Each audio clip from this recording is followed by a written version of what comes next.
In the Shadow of the Erdtree video, I'm going to be showing you my Divine Warrior build. This is a build that uses the Euporia weapon, which is kind of a hidden weapon that you can find close to the end of the DLC. So let's start by taking a general look at the Euporia weapon. This is a Twinblade weapon that weighs 8.5, which is tied for the heaviest Twinblade in the game. The other Gargoyle Twinblades also weigh 8.5. This one looks quite similar to those weapons. And it does physical and holy damage and scales with strength, dexterity, and faith, just like those weapons as well, making it likely that the Gargoyle's weapons were modeled after this weapon or vice versa. And this weapon scales much better with faith than either strength or dexterity, so if you're trying to get max attack power out of this weapon at lower levels, you're going to just meet the requirements for strength and dexterity and then crank faith. And the great thing about having high faith scaling is that it allows you to use this weapon and pair it with a seal in order to cast incantations that have high faith requirements and cast them effectively, because you're going to be dumping a lot of points into faith. Now, I haven't showcased incantations with this specific build because you can use whatever incantations you want, and I really wanted to showcase how to use this weapon more effectively rather than using spells. So whatever spells you like that have faith requirements you can use for this build. I do have Golden Vow here, since it makes sense to be able to buff our melee damage, but otherwise, whatever incantations that you want that have predominantly faith requirements, you can add to this build. So next, let's take a look at the weapon skill, Euporia Vortex. And what this weapon skill does is when you press it, it takes like a second to wind up the blade, and then it starts spinning as you walk forward, hitting repeatedly. And this kind of reminds you of Spinning Weapon, or if you're familiar with the Godskin Apostle boss fight, that boss tends to use this attack sometimes as well. So it's very similar to that. And that weapon skill is rather expensive at 28 FP. It's one of the most expensive weapon skills in Elden Ring.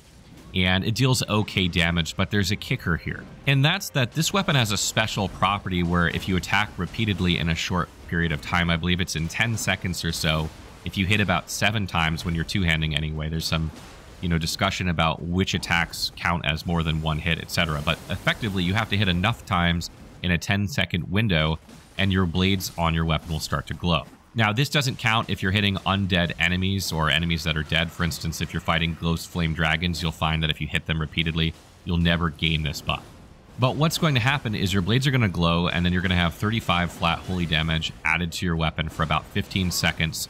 But on top of that, your Euporia Vortex is going to effectively be charged up, and when you cast it, it's going to deal more damage, about 25% more damage in my testing, and it will also shoot a beam out in a line that can hit enemies at range.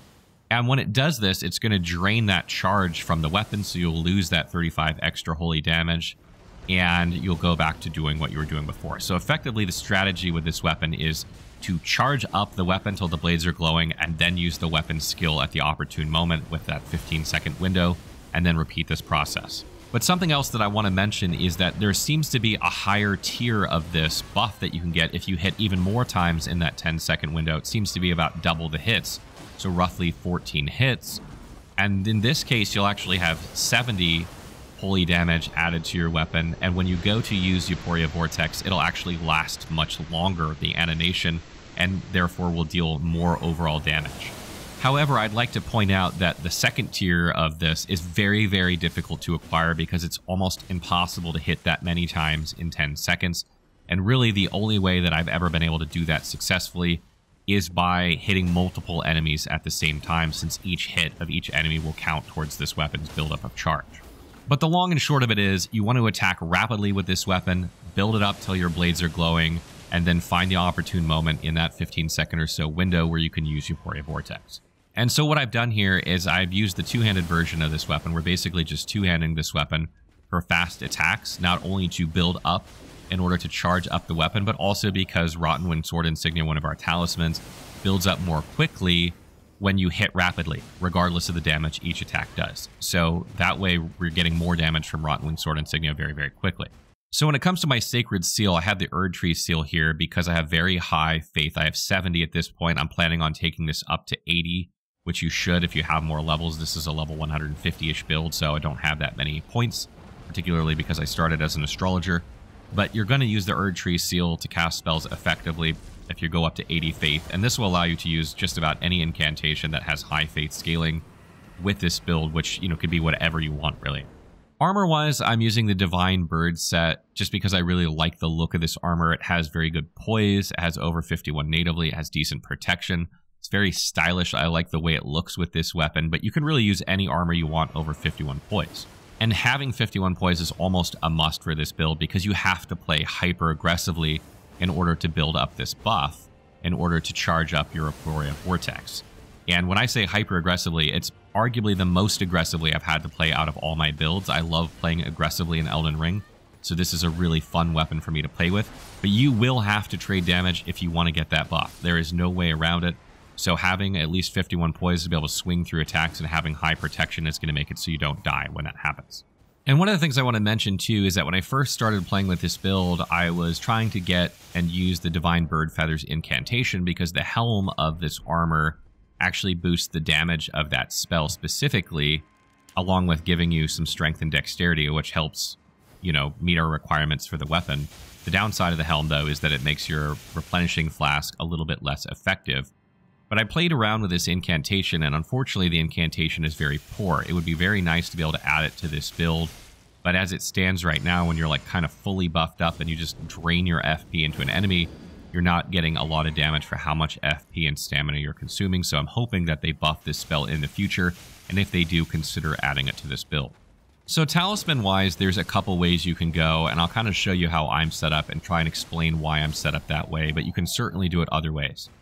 First of all, I have the two-handed talisman. This is really good. This is a new talisman. We are playing two-handed. It's going to increase the damage of basically all of your attacks except your weapon skill. And frankly, we use our regular attacks, running attacks, jumping attacks far more than we use our weapon skill in this build, so this one just stays.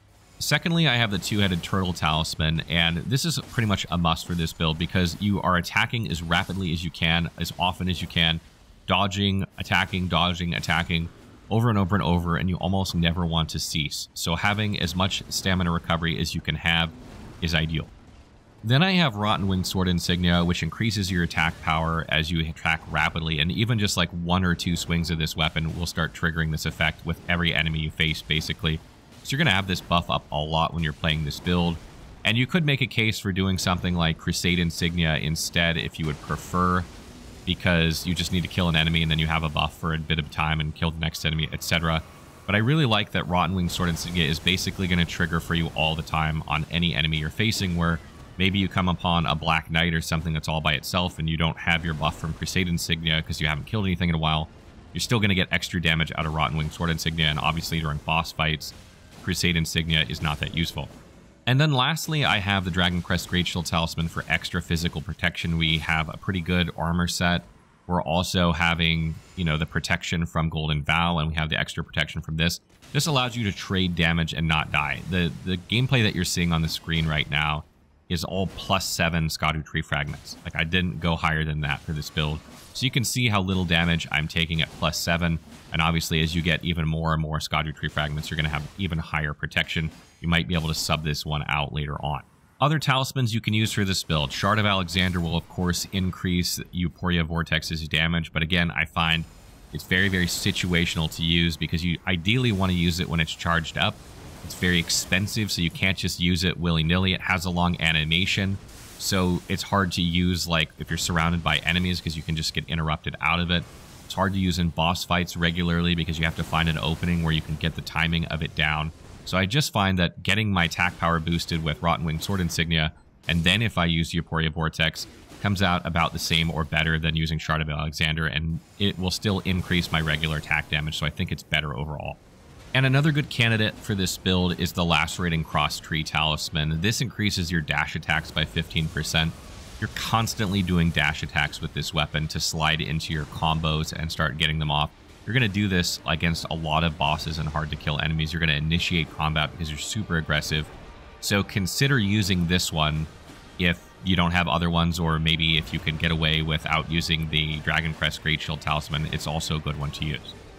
So stat-wise for this build, I have 55 Vigor, 30 Mind, 25 Endurance, 16 Strength, 16 Dexterity, 16 Intelligence, 70 Faith, 9 Arcane. You don't need any Intelligence or Arcane for this build. Disregard those stats because I was an astrologer, so I couldn't get them lower than that. Strength and Dexterity are simply enough to meet the requirements for this weapon, with most of our points going into Faith not only to get the most attack power out of the weapon at this level, but also so that you can cast incantations effectively. There's no reason not to have incantations in this build. Again, in this video, I predominantly just wanted to showcase the weapon in action since you guys already know a lot of the spells in the game. So you can slot whatever spells you have in here that you meet the requirements for, which should just be just about any that have faith requirements. And moving forward with this build, you'll probably continue to increase faith up to 80 or even higher, and then strength and dexterity you want to bring up to 50 at some point as well, just to get more damage out of the weapon. So you could definitely take this into New Game Plus or New Game Plus Plus and still have lots of damage.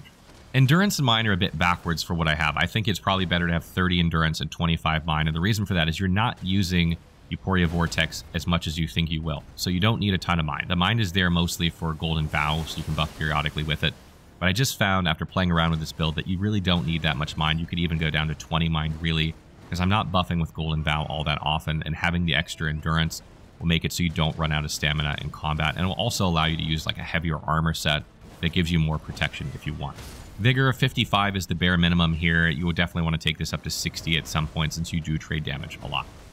When it comes to Flask of Wondrous Physique, I like a couple things. I like the Opaline Hard tier to give yourself more protection so that you can trade damage and take less damage. And I also like the Holy Shroud and Crack tier for holy damage. This weapon does about 2/3 of its damage holy, so you get a decent amount out of that. Also, if you're casting incantations that deal holy damage, which is what I would advise, you could get more damage out of those incantations. And I will just say too, if you decide to go the incantation route and you want to get more damage out of your holy spells, you could slot the Sacred Scorpion Charm in order to get more holy damage as well. You will take more damage if you do that, but if you're planning on using holy incantations, I think it's definitely worth considering. If you're not, there are so many other good talismans that I don't think it's worth taking that damage increase penalty for that extra damage. Other good candidates are Thorny Crack tier for increased attack power with repeated attacks. You could use that one, or Stamina Recovery. Both of those are good. When it comes to Great Runes, Millennia's is not a bad choice, as this is going to give you health back if you attack after getting hit quickly. And since you play hyper-aggressively, that's a good one. And Morgott's is also not bad for the increased health, since, as I mentioned, you do tend to trade damage. Radawn's you could also use. You don't really need the FP, but the stamina and HP are good, so that would kind of be like my third choice. So that wraps up my Divine Warrior build. I had a blast with this weapon. It's the most aggressive weapon I've played with so far. I really love that style of play where you're not afraid to trade damage to melt a boss faster, to just get through a boss fight quickly, sacrificing some of your health. Really like that way of playing, and if you like that style of play, this is a fun build to play. As always, if you have other questions or further tips about this weapon, please leave them in the comments below, and I will try and get to them as soon as I can.